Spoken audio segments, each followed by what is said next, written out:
रायांचा राहता राजवाडा आणि याच राजवाड्याने पाहिला तो 3 एप्रिल 1680 चा दिवस.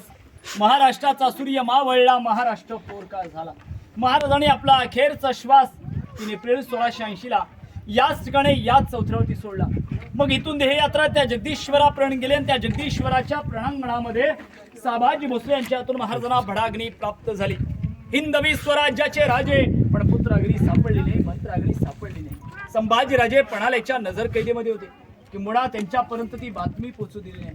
मग राजाराम महाराज रायगडावरती राजारामांच्या हातून अग्नी द्यायची होती, पण राजाराम महाराजांचा मंचारोहण करायचं होतं. तर मंचारोहण करायचं म्हणजे मुंज करावं लागते, अग्नी द्यायची म्हटलं तर मुंडन करावं लागतं, मुंडन करायचं म्हणजे तर वर्षभर दुःख बाळगावं लागतं. या कारणास्तव साबाजी भोसले यांच्या हातून महाराजांना चप्पल खाली आहे, अरे खाली रे. साबाजी भोसले यांच्या हातून महाराजांना भडाग्नी प्राप्त झाली. असा हा राजांचा पूर्णत्व दुमजली इमारतीचा राहता राजवाडा होता. या राजवाड्यामध्ये 4 चौथरे आहेत. 1 नंबरचा दिवाणे खास, 2 नंबरचा सचिवालय, 3 नंबरचं स्वयंपाकघर आणि हा राजांचा क्षयरूम आराम करण्याचं ठिकाण.